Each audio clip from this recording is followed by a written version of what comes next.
Lakini pia tunakutana na changamoto ya kwa upande wa sheria kwamba kuna sheria bado hazijalinda familia kwa namna inavyotakiwa, pamoja na ubora wa sheria ambazo tunazo, lakini bado kuna changamoto nyingi kwa upande wa sheria.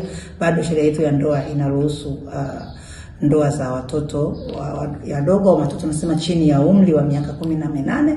Hiyo imekuwa ni changamoto nyingi kubwa tunazokutana nazo, hasa tunapoenda maeneo ya vijijini. Lakini pia kuna changamoto ya sheria kukinzana kuhusu habari za mali. Sheria ya mirathi inataka haitaki kuongelea habari za ndoa kwenye mirathi.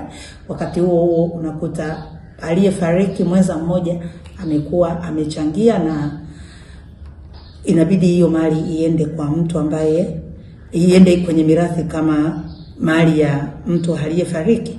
Kwa hiyo kumekuwa na changamoto kubwa kwenye upande wa sheria, hasa vifungu kukinzana kwenye sheria tofauti za familia, lakini pia kwenye wananchi wenyewe ama wanajamii wenyewe kutozielewa sheria, kutoelewa haki zao, lakini wakati mwingine kutoelewa wajibu wao.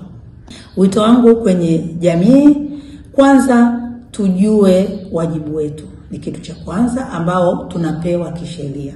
Wajibu ambao sheria imekupatia wewe kama binadamu, wewe kama mwananchi wa Tanzania, wajibu wako ni nini ambao umepewa kisheria? Kama ni mwanandoa, jua sheria ya ndoa inasemaje kuhusu ndoa ya kwako. Lakini kama ni mirathi, lazima ujue wajibu wako ni nini. Kuna wajibu wa kuandika wosia, kuna wajibu wa kugawa mali zako kwa namna ambavyo ungetaka zigawiwe ama zitumike wakati wewe umefariki. Kuna sheria nyingi ambazo tunatarajiwa kuzijua sisi kama jamii, sheria mikataba, kuingia kwenye mikataba ambayo sio halali ama bila ridhaa. Kwa hiyo ni muhimu sana wanajamii tuzijue sheria zinazotulinda.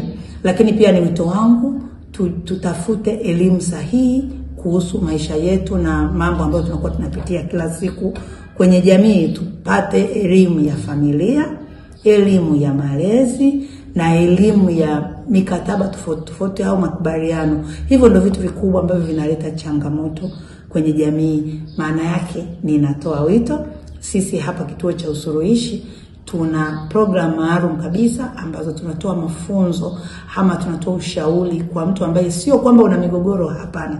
Hujapata migogoro lakini unahitaji kujua kitu fulani.